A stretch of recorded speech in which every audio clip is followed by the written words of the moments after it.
the ILO General Principles and Operational Guidelines for Fair Recruitment. The responsibilities of enterprises. In today's globalized economy, workers are increasingly looking for job opportunities beyond their home country in search of decent work and better livelihoods.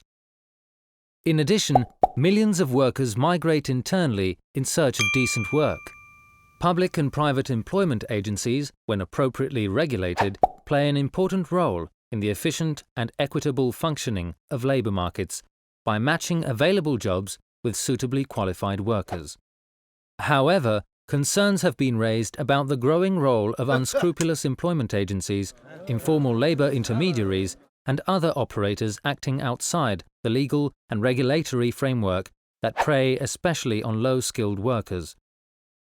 Reported abuses involve one or more of the following: deception about the nature and conditions of work, retention of passports, illegal wage deductions, debt bondage linked to repayment of recruitment fees, threats if workers want to leave their employers, coupled with fears of subsequent expulsion from a country. A combination of these abuses can amount to human trafficking and forced labour. Despite the existence of international labour standards relating to recruitment, national laws and their enforcement often fall short of protecting the rights of workers, and migrant workers in particular. To protect workers from abuse and exploitation, the ILO adopted the General Principles and Operational Guidelines for Fair Recruitment in 2016.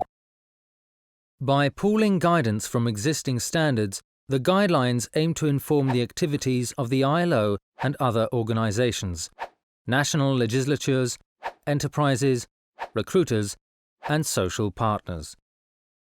The principles and guidelines cover the recruitment of all workers, nationals or migrants, internally and internationally, in all sectors. They apply to recruitment directly by employers as well as through intermediaries.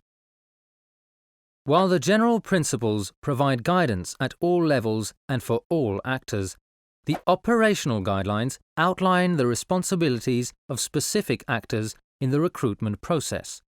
The first part of the operational guidelines is dedicated to the responsibilities of governments, whilst the second part focuses on the responsibilities of the employers and recruiters. Together, these two actors are commonly referred to as enterprises. Labour recruiters are defined as public employment services, private employment agencies, and all other intermediaries or sub-agents that offer labour recruitment and placement services. So, according to the guidelines, what are the responsibilities of recruiters? A distinction is made between recruiters, who act as intermediaries, and employment agencies, which employ workers and then place them at the disposal of user enterprises. Like all other actors involved in the recruitment process, recruiters must respect human and labour rights and applicable legislation. They should treat workers with dignity and respect, and should not abuse or allow abuse of workers who are under their protection. Labour recruiters should abide by applicable bilateral and multilateral agreements between countries. Furthermore, they should take steps to ensure that the working and living conditions into which workers are recruited are the conditions that they have been promised and to an acceptable standard, meeting agreed upon expectations. And in the case of employment agencies and user enterprises, then these two actors should clearly define and allocate their respective responsibilities and inform workers about them. Although the following principles and guidelines are not exclusively or specifically addressed to recruiters, they are still subject to them. They should ensure that workers receive written employment contracts that are clear, transparent, and easily comprehensible. Workers should not be coerced or deceived into signing any contract, and there should be measures in place to prevent contract substitution. Contract substitution is a practice whereby the terms of employment the worker has agreed to are replaced, usually upon arrival in the country of destination. Recruiters must respect the freedom of workers to terminate or change their employment or to return to their countries of origin. They should not retaliate against or blacklist workers when they report abuses or fraudulent recruitment practices. Workers should be recruited in order to meet labour market needs and not as a means of displacing or undercutting an existing workforce. Recruiters should not charge any fees or costs to workers. They should not retain workers' passports and other identity documents. Furthermore, they should respect workers' confidentiality and not disclose any personal data to third parties without the workers' consent. Recruiters may even consider establishing schemes to guide professional recruitment standards. Employers are defined as persons or entities that engage employees or workers either directly or indirectly. When it comes to their responsibilities, the following provisions apply. Employers have a role in ensuring that workers receive written employment contracts that are clear, transparent, and easily comprehensible. In cases of alleged abuse in the recruitment process, employers should provide or facilitate access to dispute resolution mechanisms and to appropriate remedies. Employers should ensure that workers retain their right to freedom of association and collective bargaining. Along the same lines, employers should not replace workers who are on strike. This is a serious violation of freedom of association. Employers must also respect the freedom of workers to terminate or change their employment or to return to their countries of origin. Finally, employers must ensure that the principles and guidelines are applied to all workers, regardless of the way in which they are recruited or employed. Although not exclusively or specifically addressed to them, employers are also subject to the following principles and guidelines. They must respect human rights.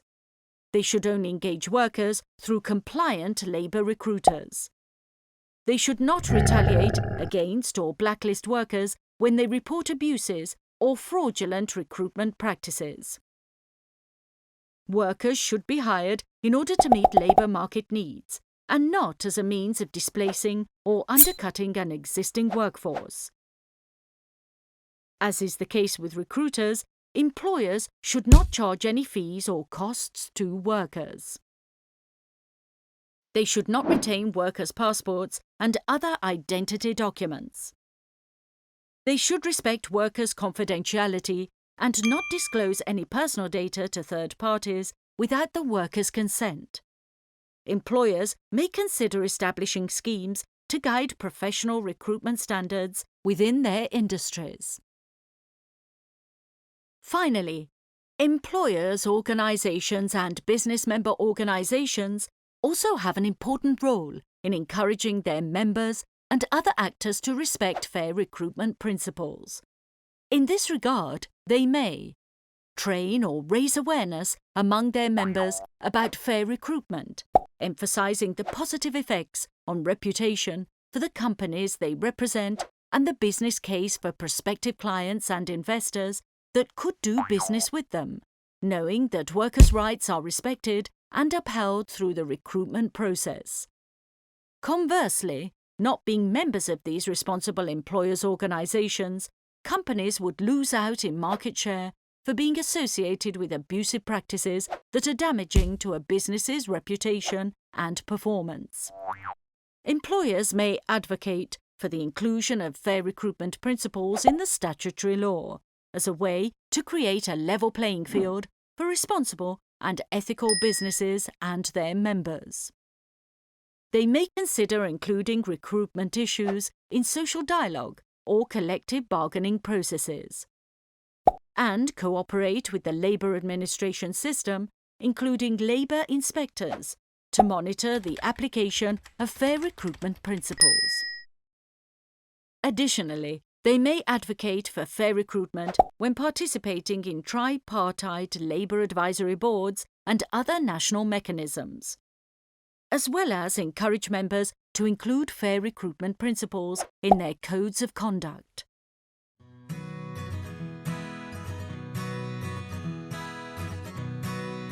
If you want to know more about the ILO General Principles and operational guidelines for fair recruitment, keep watching our series of videos on establishing fair recruitment practices and visit our website www.ilo.org/fairrecruitment.